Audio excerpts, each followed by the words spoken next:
사도행전 두 번째 말씀 나누는 시간인데요.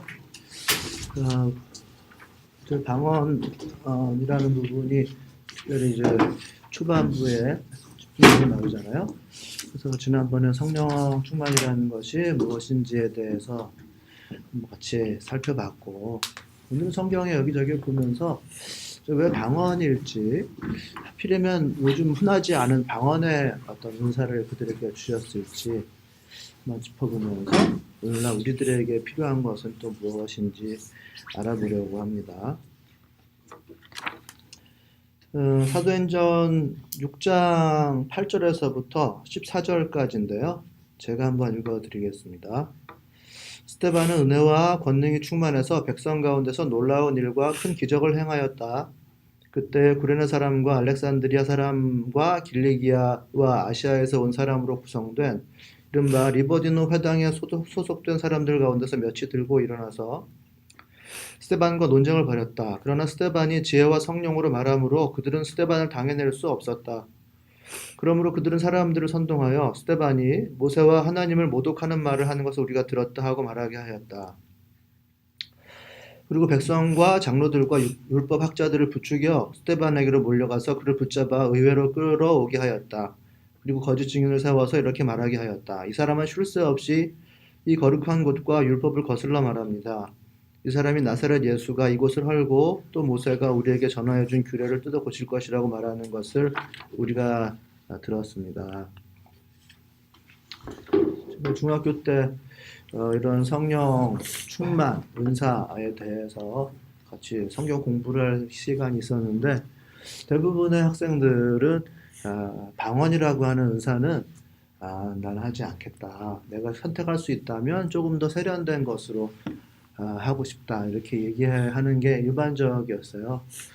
당시 하여튼 토론의 분위기는 그랬고 그것은 별로 이렇게 방언이라는 게 필요가 없는데 소리만 왁자지껄하고 또 그래도 뭔가 좀 나의 나이에 맞지 않는다 하는 그런 분위기였어요. 뭐 그럴 법도 하다고 생각을 합니다.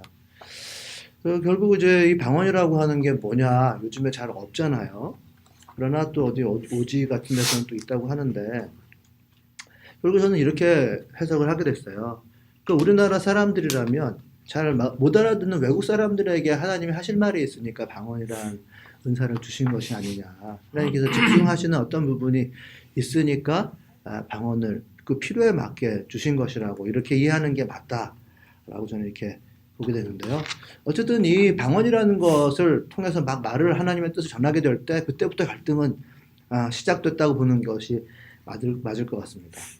주로 이제 이 방언, 즉 외국말이죠. 외국어로 하나님의 뜻을 전했을 때 들었던 사람들이 여기 나오는 리버디노 계열의 회당 사람들입니다. 그러니까 이 리버디노 계열의 사람들, 즉 외국물을 먹은 사람들, 즉 아람어를 모르는 사람들이란 말이죠. 즉 본토의 말을 모르는 사람들에게 하나님께서 뭔가 하실 말씀이 있다. 그래서 이 방언이라고 하는 은사를 특별히 초대 신자들에게 주시지 않았는가 이렇게 생각할 수 있다는 거죠. 그래서 이 사람들을 조금 더 알아보면 예루살렘 본토에 그 교회의 양대 진영이 있었습니다. 하나는 원래 토박이들이죠. 제사장들, 사두개인들, 또 성전과 관련해서 일을 하는 사람들. 그 신앙 체제 안에서 어디 외국에 가지 않고 그 자리에서 원래의 아람어를 쓰면서 살아가는 사람들 한 부류가 있었겠죠. 그리고 여기 나오는 일버디노 계열의 사람들입니다. 이 사람들은 그 세계 각처에 살던 디아스포라라고 보시면 되겠어요. 이제 포로로 잡혀갔던 어떤 피난을 갔던 경제적인 이유로 갔던 본토를 떠나서 살 수밖에 없는 그런 사람들이었는데 특별히 리버디노라고 하는 말이 붙은 것은 로마에서 노예로 잡혀갔다가 시간이 흘러서 시민권을 획득한 사람들 프리맨이라고 번역하고 라틴어로 리베르티누스라고 불리는 사람들입니다. 자유인이라고 불리는 사람들인데요. 이런 사람들은 유적이 발굴되기로는 그 회당 자체가 로마에 먼저 있었고 이집트나 아프리카 등등에도 이 리버디노 회당이 있었다고 합니다. 그리고 이 사람들이 예루살렘에도 둥지를 튼 거죠. 그러니까 한례적인 사고방식, 자유주의적인 사고방식, 또 선진 문물을 잘 알고 있는 이런 사람들이고, 그리고 물질적 부를 각처에서 획득한 사람들입니다. 그런데 이런 사람들이 자기가 살던 곳에 있지 않고 고향 땅을 그리워해서, 그리고 또 순례를 하기 위해서 자기 고향 땅으로 완전히 이주를 하거나 혹은 순례길로 와서 그래도 장기적으로 머물러 있는 이런 사람들이라고 생각하시면 되겠어요. 아람어를 모르겠죠. 외국 사용어를 계속 했으니까 헬라어 사용자라고 보시면 되겠고, 또 각처에 자기가 살던 곳에 언어밖에는 모르는 이런 사람들이었습니다. 그러니까 왜 성령의 은사가 처음에 이 방언이었느냐라고 했을 때 저는 이제 그렇게 대답할 수 있을 것 같아요. 이 방언이 아니면 의사소통이 안 되는 사람들이 있었기에 각처에서 온 사람들이죠. 디아스포라들, 특별히 리버드너 회당 계열의 사람들이 하나님께서 이들에게 포커스해서 하실 말씀이 있었다라고 보는 게 맞을 것 같습니다. 새 시대를 열어가는 데 있어서 꼭 넘어가지 않으면 안 될 사람들, 어떤 과제들 이런 게 있었다고 보는 게 맞겠죠. 그래서 이 방언의 은사는 그냥 그대로 머물러 있지 않고 어떤 자들을, 이 다락방에 모인 사람들을 역사의 중심으로 끌고 들어가게 됩니다. 이 와중에 스데반은 리버디노들에게 돌로 맞아서 투석형으로 죽게 되죠. 하나님께서 어떤 문제가 있으셨길래 이런 충돌을 감수하시면서도 당신의 메시지를 전하기를 원하셨을까? 요거를 좀 알아보는 게 필요한 것 같아요. 이 갈등의 뿌리는 근데 사실은 예수님으로부터, 예수님 당시로부터 계속 있던 것인데, 여러분 잘 아시는 율법과 성전의 체제라는 거죠. 이 리버드너들이 거슬러서 얘기한 것들, 거짓으로 증언했다고 하지만 어쨌든 이들이 얘기한 것은 이런 것입니다. 이 사람은 쉴 새 없이 이 거룩한 곳과, 스데반이 그랬다는 얘기죠. 이 거룩한 곳과 율법을 거슬러서 이야기합니다. 근데 이 사람이 나사렛 예수가 이곳을 헐고 또 모세가 우리에게 전하여 준 규례를 뜯어 고칠 것이라고 말하는 것을 우리가 들었습니다. 즉, 이 갈등의 시작은 예수님 시대로부터 왔다는 거죠. 그래서 우리가 이것을 제대로 알기 위해서는 복음서로 한번 돌아가 볼 필요가 있습니다. 그래서 그 복음서에 다 나와 있는 건데 다 옮기기가 힘들어서 그 마가복음 좀 간략하게 되어 있어요. 그래서 그 마가복음의 것을 옮겼습니다.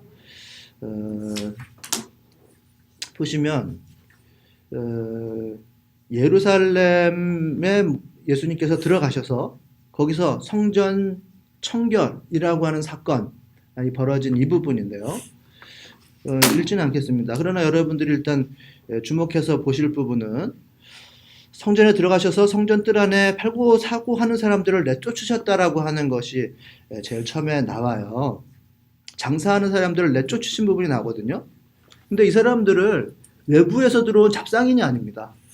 그러니까 만약에 외부에서 잡상인이 들어와서 장사를 했으면 예수님께서는 그들을 축복하셨을 것이라고 저는 생각을 해요. 오히려 외부에서 들어와가지고 먹고 살고자 장사를 하는 사람들이 아니고, 이 사람들은 제사 용품을 용역받아서 파는 사람들이라고 추측을 하고 있는데, 제사에 동물이 필요하잖아요. 제사의 동물을 먼 곳에서 끌고 오기가 힘들고, 또 이제 대량으로 또 제사를 드리고자 하는 사람들이 있을 때 그런 사람들을 위해서 좀 웃돈을 받고 제사의 동물을 파는 사람들, 일단 그런 사람들이라고 보실 수 있겠어요. 그리고 동물뿐만 아니라 곡식을 바치는 것도 있으니까 또 곡식을, 제사용 곡식을 파는 사람들, 그리고 포도주를 부어서 드리는 제사도 있으니까 그런 성전용 포도주를 파는 사람들이 거기에서 성전의 하청을 받아서 수수료를 받고 또 얼마를 수익을 분담하면서 파는 사람들이 있었을 것이라고 봅니다. 그리고 웃돈을 주고 사야 되는 사람들은 그게 없는 사람들이겠죠. 가난한 사람들이 사게 될 것입니다. 그리고 또 보시면 그 돈을 이제 바꾸는 사람들이 있습니다. 이런 사람들은 이제 성전 세겔로 바꿔주는 사람들이죠. 성전 세겔이라고 하는 것은 당시에 세겔이라고 하는 것이 세 가지가 있었는데, 성전에서만 종교 용도로 쓰는 세겔화가 따로 있었어요. 그래서 다른 체계가 있었습니다. 중량도 다르고. 성전에서는 이걸 사야 되는데 이걸 사기 위해서 원래 가격보다 더 높은 돈을 주고 사야 되겠죠. 또 요것 또한 이렇게 환전하는 사람들이 있었다고 여기 되어 있고, 재물을 바치고 제사를 지내주는 거는 그냥 지내주는 게 아니고요. 이제 5세겔 정도를 내고서 제사장이 제사를 지내주는 겁니다. 그러니까 그냥 동물만 갖다가 드린다고 제사를 지내주는 게 아니고 동물을 갖다 사서 드리고 또 5세겔을 또 비용으로 내면 그때 제사를 대신 집행을 해주는 거죠. 그러니까 이 제사를 지내려면 돈이 이래저래 드는 거예요. 그리고 비용을 감당해야 되고 또 거기서 돈을 쓰는 일들이 성전 곳곳에서 가만히 있었습니다. 그리고 또 성전세를 내죠. 물론 자발적입니다. 그 성전세라는 건 강제가 아닌데요. 20살 이후가 되면 반세겔씩 1년에 한 번씩 내게 되는데 자발적인 헌금이지만 안 내는 사람이 없게 되고 그걸 안 내는 사람이 공동체에서 재구시를 못하는 사람이라고 됐겠죠. 그러니까 이 성전세를 낸다든지 성전 세계를 사용해서 물건 산다든지 환전을 한다든지 동물을 사야 된다든지 하는 것이 다 성전에서 이루어지는 상행위가 되는 것인데 예수님께서는 그것을 방해를 하셨다는 거죠. 못하게 이렇게 하셨다는 겁니다. 그리고 물건의 이동, 물건을 나르는 것을 금하셨다고 16절에 되어 있잖아요. 성전을 가로질러 물건을 나르는 것을 금하셨다. 이렇게 되어 있는데 이 물건이라고 하는 것이 이제 그냥 물건이 아니고 그 원어상으로 보면 어떤 그릇 같은 것을 얘기를 해요. 그러니까 성전에서 제사를 지내기 위해서 필요한 그릇 같은 거라고 보시면 되겠고 어떤 도구 같은 거 성전의 주방과 혹은 그 제사를 지내기 위한 공간에 쓰는 그런 도구 같은 것이 왔다 갔다 하는 것을 못하게 하셨다는 거죠. 그러니까 아예 제사 자체를 못 지내게 예수님께서 거기서 막 방해를 하셨다라고 되어 있는 거예요. 그러니까 딴 복음서들은 보면 이제 채찍을 만들어서 막 때리셨다 뭐 이렇게 되어 있지만 여기 간략하게만 이렇게 제가 인용을 했어요. 하지만 본질은 똑같습니다. 이 성전 자체를 전면 부인하셨다라고 하는 거죠. 방해를 한 거예요. 아예 통째로 다. 왜 그러셨을까라고 하는 질문이 당연히 생기겠죠. 우리들은 다 대답을 알고 있지만 사실은 이거 본질적으로 우리가 좀 이해할 필요가 있단 말이에요. 처음에 그 복음 받아들인 사람이나 이거에 대해서 문제 제기를 한 사람들에 대해서 우리가 진지하게 이걸 얘기를 할 필요가 있어요. 왜 이걸 방해를 하셨을까? 이 성전 체제라고 하는 걸 완전 부인하고 나서셨단 말이에요. 그리고 나중에 흘러 리보드너들은 예수의 후계자들인 사람들에 대해서 지금 공격할 준비를 하고 있는데 갈등의 뿌리는 여기로부터 왔단 말이죠. 이 성전 체제라고 하는 건 사실은 유다 체제, 유다 사회랑 똑같은 거예요. 깊숙이 그물망처럼 속속들이 이렇게 퍼져 있습니다. 생각을 해보세요. 그 제사를 지내기 위해서 소 3,000마리를 드린 솔로몬 왕이 있었는데 그 솔로몬 왕이 그걸 3,000마리를 고스란히 세워서 갖다 준 게 아니라 다 이제 신하들을 시켜서 3,000마리의 현재 제사 드릴 소가 있는지를 확인했을 것이고 뒤에서 딜을 했겠죠. 만약에 모자르다 하면 빨리 목축업자들에게 불러서 성전 제사장들은 빨리 구매를 해가지고 3,000마리를 채웠을 거란 말이에요. 즉 목축이라는 것이 단번에 되지 않으니까 이미 계약을 맺고 있었던 수많은 사람들 목축업자들이 있었을 것이고 그것이 구석구석에서 그런 임대업을 하거나 또는 팔거나 하는 사람들이 있었을 거라고 우리는 추측을 할 수가 있고 또 그래도 소를 좀 보유를 하고 있어야 되니까 성전 자체가 관리인을 둬서 방목을 하거나 목축을 하는 그런 땅과 소가 소유로 있었을 것이라고 보는 것이 맞을 것 같습니다. 그러니까 소 하나만 놓고 생각하더라도 이 경제적으로 미치는 영향이 굉장히 큰 거란 말이죠. 단순 제사가 아니라 단순 율법이 아니라 수많은 거래들을 할 수밖에 없는 구조로 되어 있습니다. 성전 세계라고 하는 동전인데 그것을 납품하는 업자들 있다라고 하는 건 당연히 추측할 수가 있겠죠. 그러니까 포도주를 납품하기 위한 업자들도 있을 테고 또 그러면 그 포도를 다 성전용으로 따로 경작하는 사람들이 있었을 테고 1년마다 계약을 하고 있었을 테고 이런 엄청난 일들이 성전을 중심으로 해서 유대 전역에 그물망처럼 퍼져 있었다는 얘기예요. 근데 이게 뭐 고기라고 하는 거를 가정에서 먹는다면은 한 마리 사면은 부대 하나가 먹고 남거든요. 소대 하나가 하루 종일 먹어도 못 먹어요. 소 한 마리를 잡으면. 중대면 한 몇백 명 되는데, 100여 명 되는데, 하루 먹는단 말이에요. 그러나 이 소 한 마리를 잡으면 이거는 제사용으로 바치는 거기 때문에 단번에 그 소비가 되는 거여서 아주 굉장히 순환이 빨리빨리 이루어지는 아주 경제적으로도 굉장히 의미가 큰 것이 바로 제사라고 하는 거예요. 그러니까 성전의 경제는 유대 경제 전체를 의미한다고 보셔도 되겠습니다. 그러니까 유대인의 3대 절기라고 적어 놓은 게 있는데요. 6월절에 모든 사람들이 다 제사 지내야 돼요. 그리고 6월 되면 칠칠절, 이때 밀을 바치는 때인데 이때도 모든 사람들이 의무적으로 성인이 되면 다 방문해서 바쳐야 됩니다. 그리고 10월 되면 장막절, 모든 사람들이 이렇게 바쳐야 되는 때가 몇 달에 한 번씩 있잖아요. 그러니까 그때마다 특수가 계속 반복해서 일어나는 거예요. 그러니까 우리나라 설날 특수, 뭐 추석 경제, 뭐 이런 얘기들이 1년 내내 반복되니까 그 땅에서 이러한 경제적인 부흥이 엄청나게 있었다는 얘기죠. 그 근원에는 율법이 있고 성전 체제가 있는 거예요. 그 예루살렘은 그 당시의 경제의 중심지였어요. 돈이 도는 중심지란 말이에요. 근데 물리상으로는 아주 안 좋아요. 중심지가 될 수가 없어요. 산꼭대기에 있고 그래가지고 도로 교통망들이 이렇게 발달되어 있지 않은 당시에는 경제의 중심지가 될 수가 없는 입지고 물이 없는 곳인데 교통로가 불편하기도 하고, 그러나 성전의 체제가 주는 연중 내내 특수가 예루살렘의 경제의 중심지로 만들어줍니다. 율법이 만들어내는 경제의 부흥이라고 보시면 딱 되겠어요. 그러면 질문이 생기는 거죠. 그럼 좋지 않냐 이거예요. 당연히 이런 질문이 생기죠. 보통 사람들은. 우리는 답을 알고 있으니까 그렇게 얘기 안 하겠지만 말이에요. 좋단 말이에요. 경제를 만들어주니까.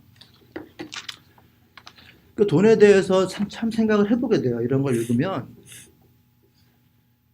그 아무리 뛰어난 사람도 이 돈이라고 하는 거, 이제 이거에 대해서 박하게 되면은 관계가 탁 단절되는 세태 아닙니까? 요즘뿐만 아니라 그 당시에도 그랬고.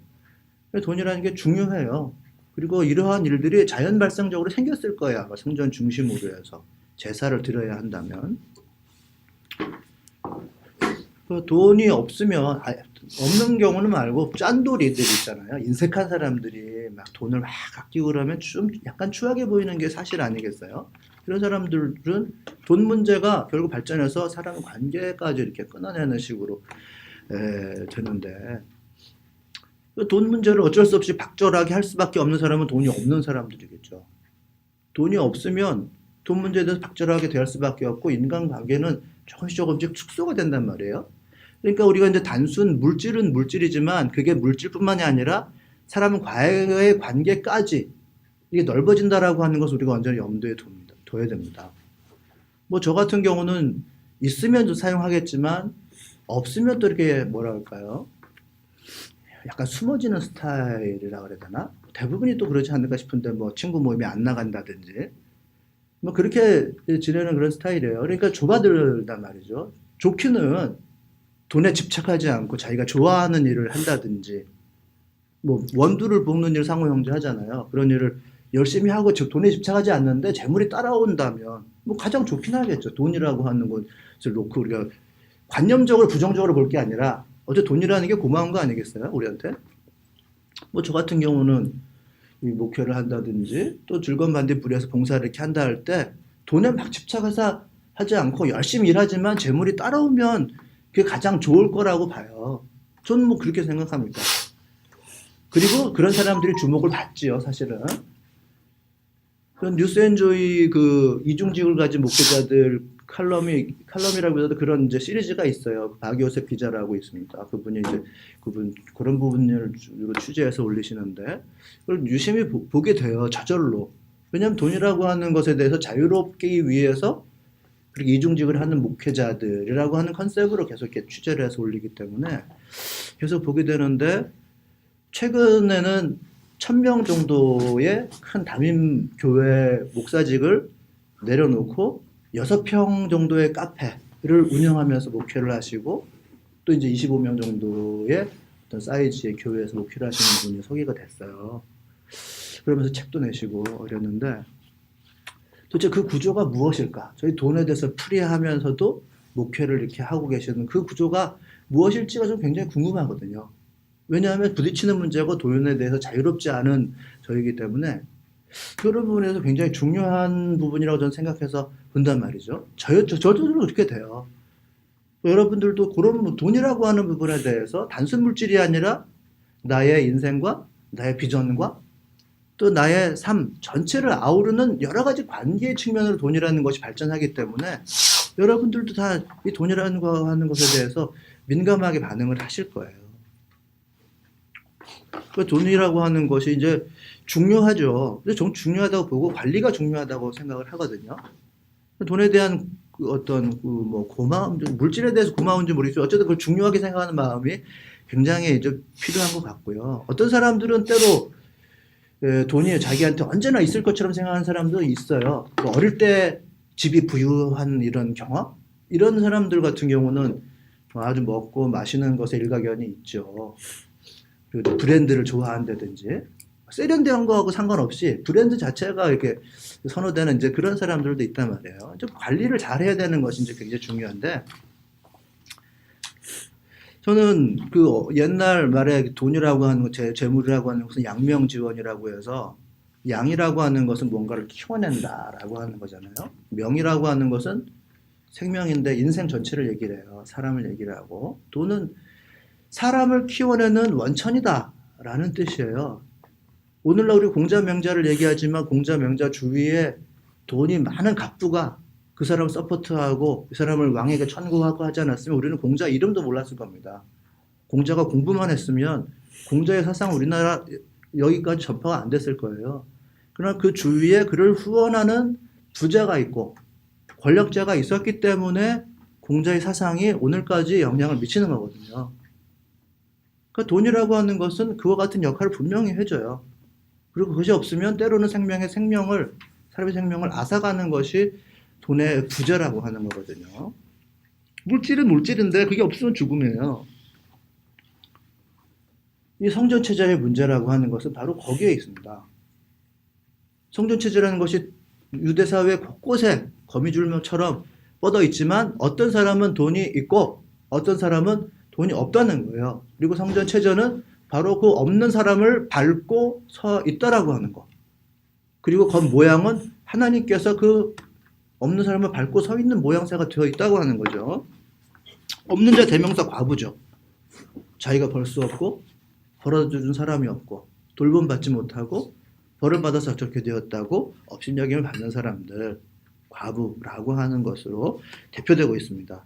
그래서 마가복음 11장 38절에 예수께서 가르치시면서 이렇게 말씀하셨다.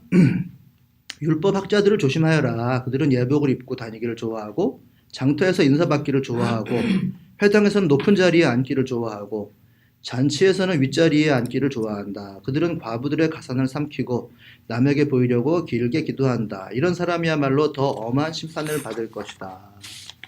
이게 성전 청결 사건 이후에 설교하신 이후에 예수님께서 결론으로 말씀하신 겁니다. 그 사람의 소유를 생기고 하나님의 권위를 대신 가진 사람이 생겨났는데 사람 밑에 신음하는 과부들이 생겨났다라고 하는 것이죠. 가난한 자들, 과부들, 약자들이 소외된다면 율법은 그 신성한 하나님의 의미를 잃어버리게 돼요. 율법이라고 하는 것은 하나님과 사람이 어울려서 잘 살아가기 위해서는 이것은 지켜야 된다라고 하는 것이 율법의 의미란 말이에요. 하나님과 인간들이 같이 잘 살기 위해서는 지켜라 하는 것이 율법인데 소외된 자들, 밟히는 자들이 생겨났는데 그 위에 율법이 서 있다면 생명을 잃은 율법이 되는 거겠죠. 그래서 예수님께서는 무화과 나무에 열매가 없는 것을 보고 저주를 하셨다는 거죠. 즉 생명을 잃은 성전은 돌 위에 돌 하나도 남김없이 다 흩어져야 된다라고 말씀하신 것과 똑같은 이야기입니다. 무화과 나무도 생명을 잃었으면 열매를 맺지 못하면 죽어야 된다. 성전도 생명을 잃었으면 하나님이 안 계시면 없어져야 된다라고 하는 것이 예수님의 투쟁의 내용이었습니다. 그 투쟁이 예수님으로부터 초대교회 성령의 방언을 받은 자들에게까지 이어진 것이고 리버디노들은 스데반을 돌로 같이 쳐서 죽였어요. 그리고 투쟁은 오늘날까지 이어지는 것인데 우리들의 투쟁이라고 하는 것은 여러분 뭐 사회적으로 너무나 문제가 되고 있으니까 어떻게 하면 이 교회를 구원할 것인가 이게 우리들의 투쟁이죠. 그리고 그럼 안 그런 교회를 한번 세워봅시다라고 하는 것이 우리들의 투쟁이 되겠습니다. 새 시대의 교회란 그 결국은 진짜 교회란 뭐가 되겠습니까? 그렇다면 그런 것이 아닌 하나님과 사람들이 관계를 이루며 밟히는 사람이 없이 서로 돌보며 살아가는 그러한 교회를 의미하는 것이 되겠죠. 모든 사람들은 하나님께 기도하고 사람들은 서로를 돌보는 곳, 거긴 위아래가 없는 곳, 이런 것이 우리들의 교회가 되겠어요. 성령이 만드시는 교회라고 하는 것이 과부들을 돌보는 것으로 이제 표상화되어 있잖아요.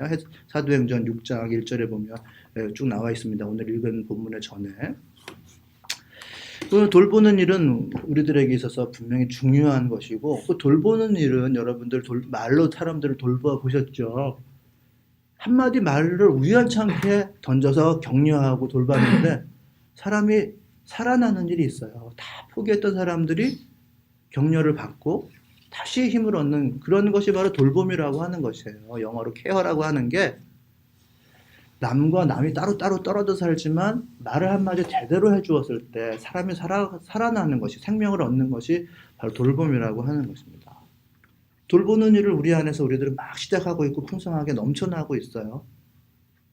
우리들은 서로 돌봄의 단계에 있는 거죠. 즉 베이스, 빌드업하는 제일 밑바닥에 서로 돌봄이라고 하는 이런 일을 우리들은 하고 있습니다.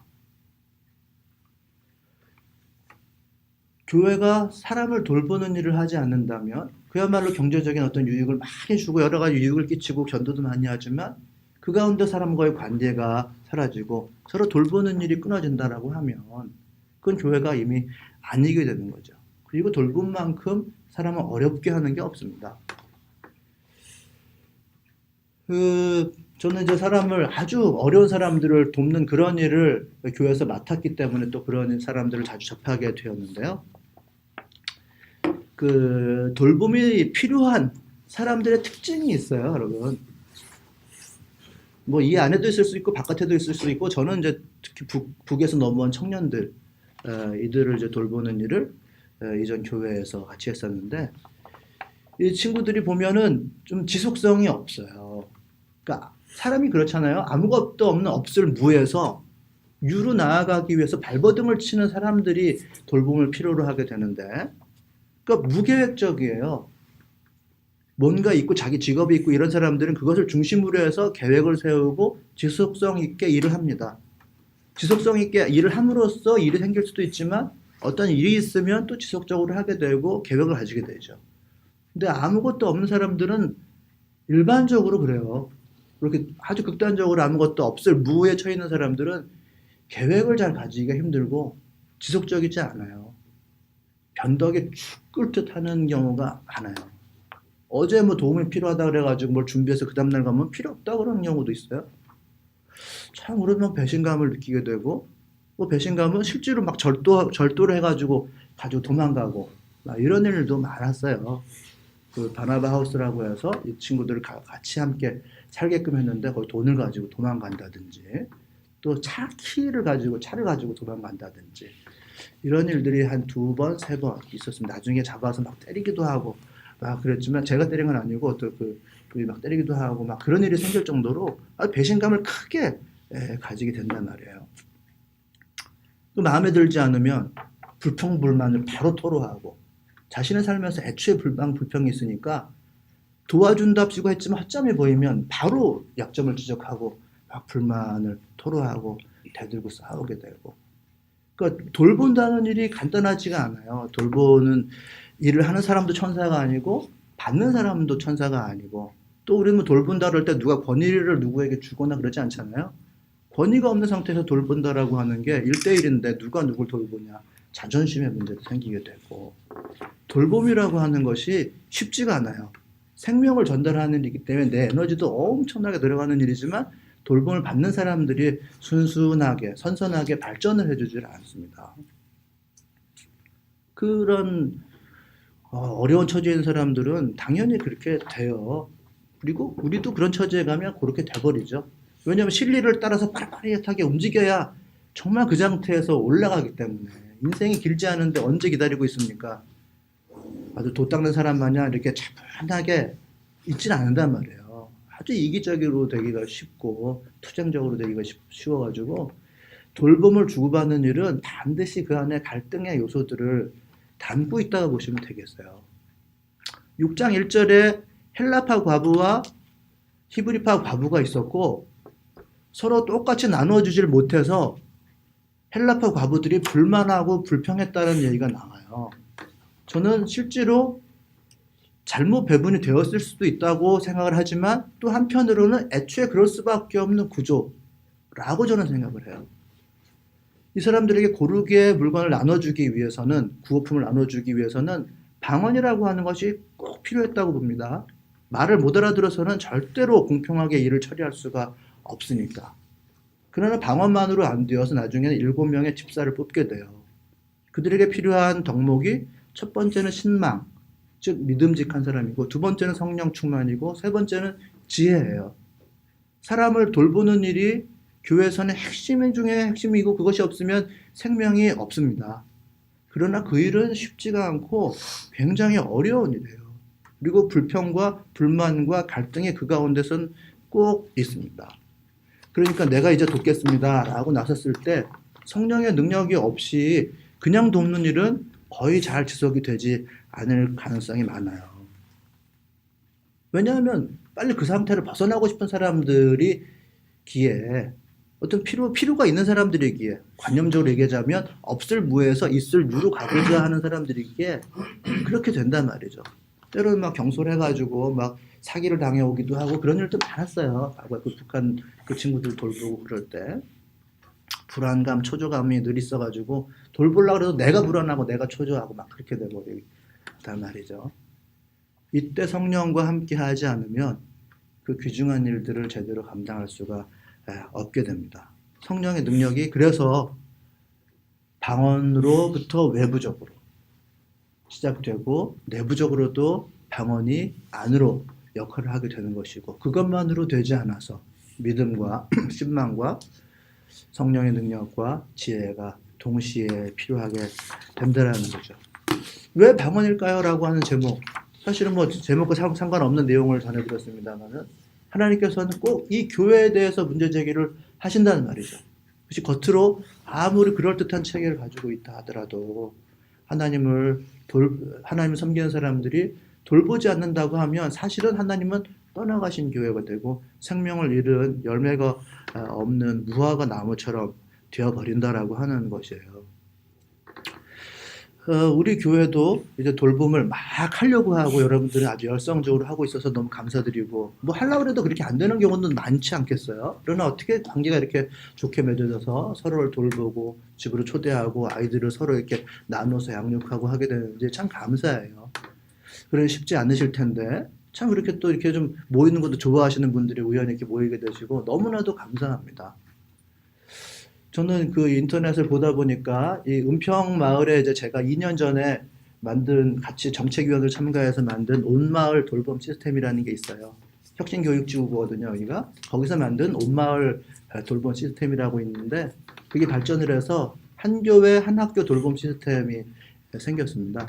그래서 이 은평지구에 조금 더 규모가 있는 교회들과 한 학교가 매칭이 되어서, 그러니까 엄청난 자원들이 있죠. 엄청난 자원들이 가서 무료로 학생들을 가르쳐 주기도 하고 또 와서 식사 케어도 하기도 하고 하는 엄청난 놀라운 일들을 하는 거 보고 7개의 학교가 7개의 교회 매칭이 되어서 하는 그런 일들이 있어서 너무 가슴이 뜨거워졌어요. 이 온마음 돌봄 시스템 중에서 한 학교 한 교회가 매칭된 그런 시스템인데, 그러나 제가 바라볼 것은 사실은 그런 게 아니죠.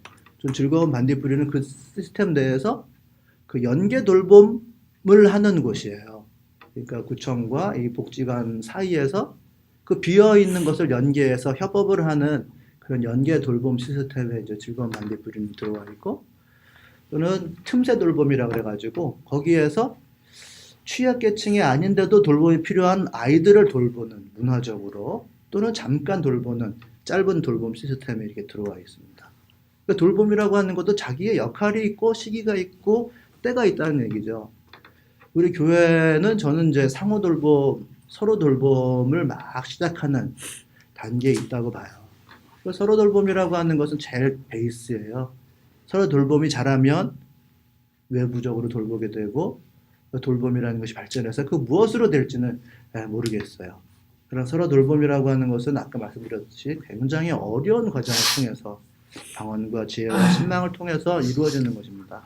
그래서 우리가 막 하려고 하는 단계에 있다는 거, 이런 걸 제가 여러분들에게 말씀드리고 싶고, 그것이 저는 잘 발전되기를 바랍니다. 우리 모두가 성령에 충만해서 지혜도 얻고 또한 믿음도 얻어서 그 일들을 잘 해나갔으면 좋겠고, 그것이 예수님으로부터 지금까지 이어진 교회라는 것이 어때야 되는가 라고 하는 것을 지금 우리들의 버전으로 투쟁하고 세워나가고 있는 중이라고 하는 거, 사명감을 다 나누어 가지고 이 일에 좀 매진했으면 좋겠습니다.